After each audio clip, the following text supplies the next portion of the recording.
O relato de hoje é este daqui, o Sobrenatural de Deus, parte 4. Não que ele seja uma continuação um do outro, mas são sobre mais ou menos sobre o mesmo assunto, sobre o sobrenatural de Deus. É o mesmo moço, a mesma pessoa que mandou o Sobrenatural de Deus, o parte 2, o 3 e agora o 4. Tá? São relatos interessantes, né? Que mostra o lado bom do sobrenatural. Então vamos lá. É um moço que nos conta. Olá, Aninha, Mateus e povo assombrado. Espero que todos estejam bem. Amo vocês e amo ouvir os relatos. Que bom poder compartilhar com vocês o sobrenatural de Deus. Eu sou o mesmo senhor fulano de outros relatos. Eu tenho 62 anos, já beirando 63. Aninha, não há nomes no relato, fique tranquila. Muito obrigada. Olha o like aí, minha gente. Não se esquece do like. Isso aí, obrigada. Queridos, relutei muito mesmo para enviar este texto, pois o ocorrido me faz lembrar de um tempo muito difícil e de muita dor. Já devia ter enviado isso para o canal, mas eu não tinha coragem. Dói muito lembrar. Pensei bastante e resolvi escrever. Afinal, a dor faz parte de nossas vidas. Temos que aprender com ela. Por outro lado, nossas experiências podem servir de ajuda para alguém. Em tudo há um propósito de Deus. Creio assim. Ana, antes de começar a história, que é real, eu gostaria de esclarecer algumas questões que apareceram nos comentários dos inscritos e ficaram um pouco, como diria, nebulosas nos relatos O Sobrenatural de Deus 1, 2 e 3. Em primeiro lugar, ao ler tais comentários, percebi que Deus tinha uma mensagem especial para muitas pessoas que ouviram os relatos, e isso é maravilhoso.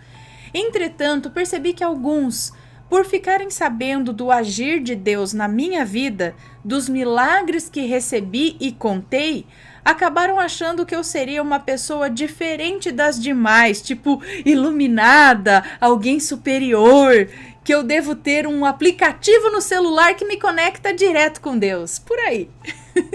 Gente, somos todos iguais aos olhos de Deus. Alguns até protestaram. Uma menina ficou indignada. Tanta gente precisando e esse velho recebe logo 3 intervenções divinas. Pegou pesado me chamando de velho, hein? Há também os que não acreditaram em uma só palavra do que eu contei. É lícito não acreditar. Porém, como disse Inácio de Loyola, para quem não crê, nenhum argumento é suficiente.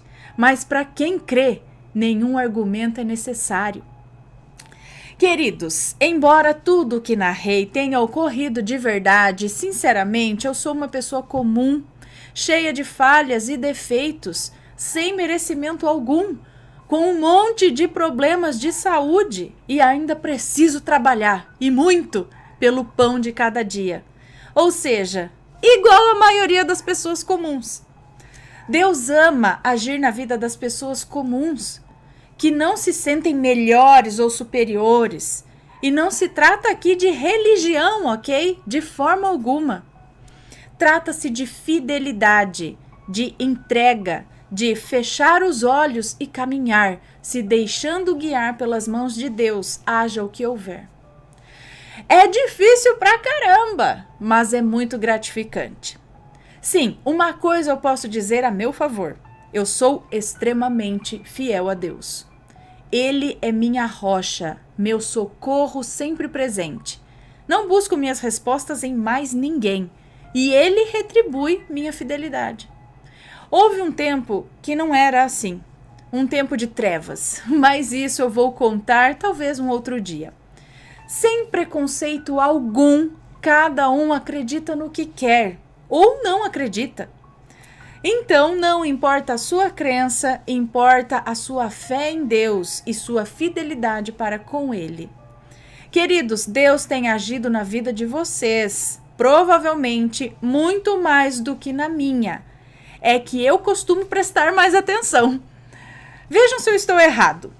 Se você vive neste planeta e está ouvindo este relato, saiba que Deus te abençoou com saúde, pois você tem sido poupado há quase 1 ano de uma doença de proporções globais. E se você pegou o vírus, o milagre é maior ainda. Tá vivo! Quantos já se foram? Certamente você se recorda daquele dia que ficou muito aborrecido, pois se atrasou para ir ao trabalho ou a uma festa por causa de um contratempo qualquer. Perdeu um ônibus, esqueceu um documento e precisou voltar para casa. Daí por diante. Quem pode te garantir que Deus não te segurou por alguns poucos minutos para te poupar a vida? E obviamente você nasceu. O milagre do nascimento é algo tão maravilhoso que somente Deus pode proporcionar. Nenhum homem consegue criar vida de mãos vazias. As mamães conhecem bem as sensações únicas de gerar uma vida, protegê-la por 9 meses, segurar seu filho no colo pela primeira vez e produzir alimento para nutri-lo. É milagre ou não é? Passem a prestar mais atenção às pequenas coisas da vida e sejam gratos a Deus por tudo, até mesmo pelos problemas. Eles podem nos ensinar muitas coisas e, afinal, não somos imunes a eles. Então, falando em filhos, eis aqui o meu relato. Não gosto muito de falar sobre isso, pois, como eu disse, foi muito doloroso. Quem é pai ou mãe vai entender. Eu tenho 2 filhos maravilhosos. Há 26 anos, nasci o meu segundo filho, com 5 quilos e 55 centímetros. Uau! Na maternidade, ele destoava dos outros bebês por causa do tamanho. Parecia uma criança esquecida lá aos 2 meses. Forte e lindo. Saiu ao pai. Quando meu filho completou 1 ano e 7 meses, seu narizinho começou a escorrer. Contamos para o pediatra e ele disse que o leite de vaca que tomava deveria estar causando alergia. Mandou trocarmos o leite de vaca pelo leite de soja. Naquela época só havia uma marca de leite de soja e era comercializado em pó. Não havia a variedade que existe hoje. Passamos a dar ao menino o leite de soja e ele melhorou.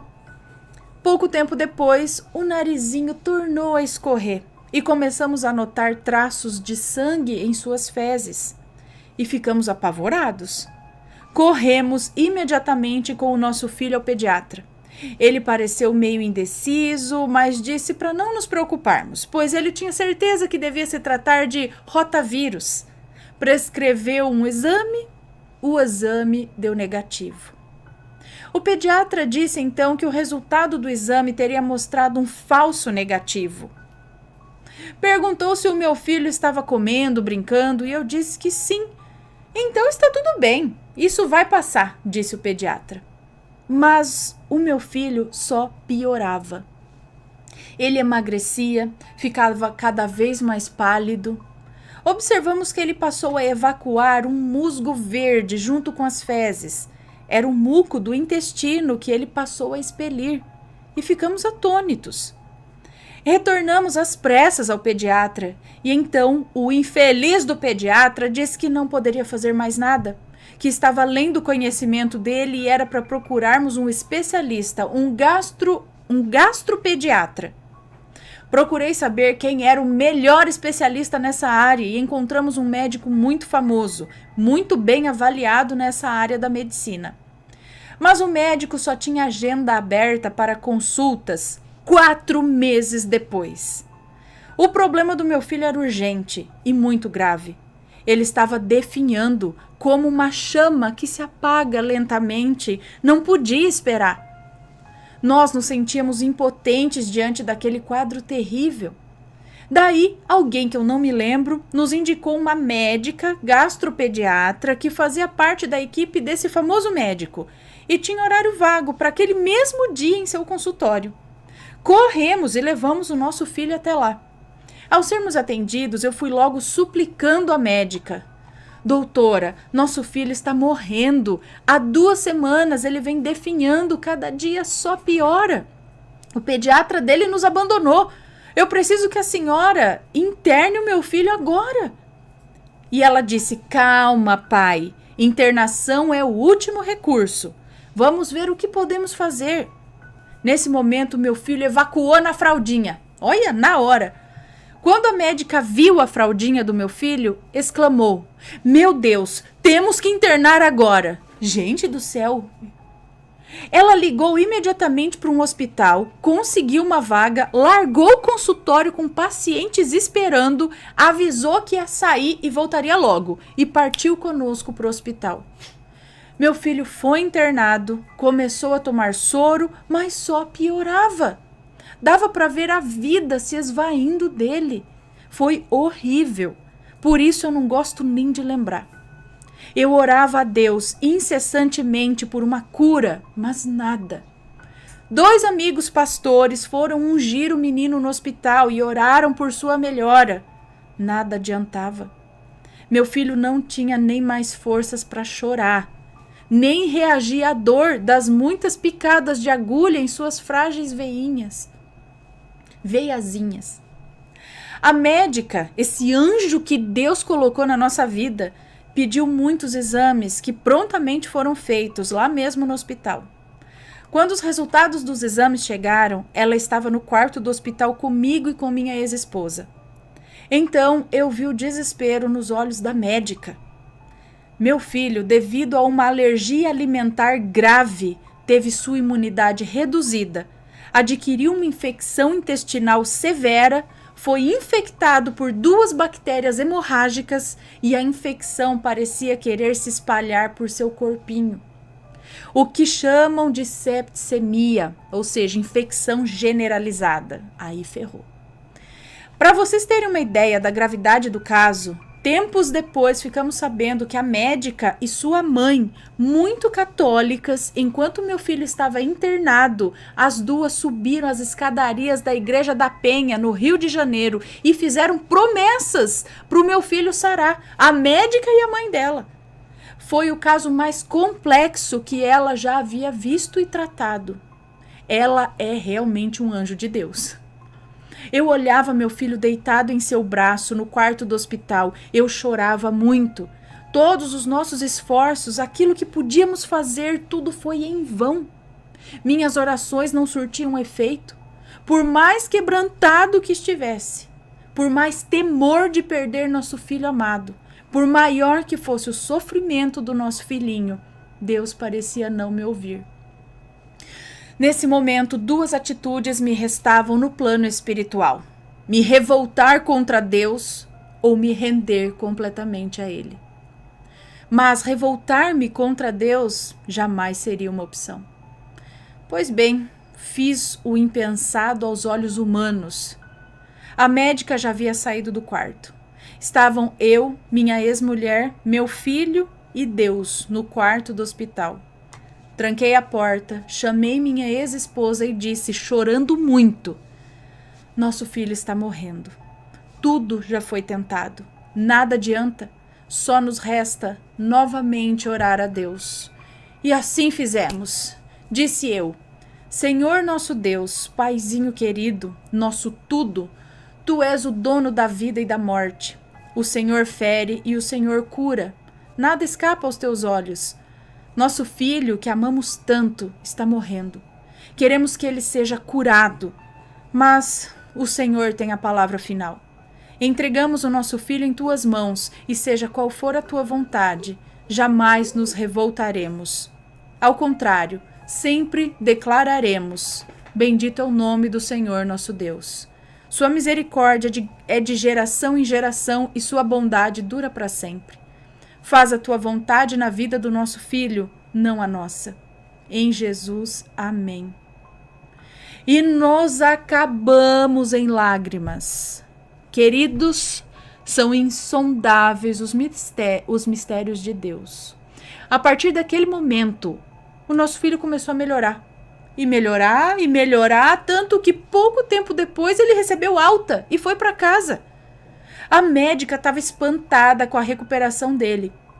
O risco de morte cessou. Seu tratamento foi longo, mas ele estava vivo. Durante muito tempo foi submetido a uma dieta rigorosa. Hoje é um homem forte, com 26 anos, sem qualquer sequela ou restrição alimentar. Sabem, Deus, por vezes, nos põe à prova para conhecer o limite de nossa fidelidade, de nosso amor e de nossa entrega incondicional. Por que aconteceu comigo? Não sei. Só sei que antes conhecia o Senhor de ouvir falar, nas pregações, nos testemunhos. Hoje eu o vejo com os meus próprios olhos. Bom, queridos, esse foi o meu relato muito sofrido. É difícil até escrever sem chorar. Que sirva para a sua vida. Fiquem com Deus. Gente do céu, falar o quê, né? Coincidência? Nossa. Gente, como a médica viu aquele no cocô dele já... Olha, ela já tava... É bom, ela é especialista, era gastropediatra, então ela já sabia que aquilo era sinal de perigo, perigo, perigo. Tá vendo como tem que procurar? Às vezes a gente fica, né? Insiste e um médico não tá dando o diagnóstico certo, e isso a gente vai postergando até que alguém manda uma luz, que é um médico, né? Muitas vezes é um médico, né? A medicina, a luz que Deus manda. Muito legal, muito interessante. Como é bom ver coisa boa acontecendo, né? Porque a gente vê tanta coisa ruim, tanto sobrenatural pro lado ruim, obscuro. Mas não se esqueçam que tem também o sobrenatural pro lado bom, pro lado inexplicável, porém luz.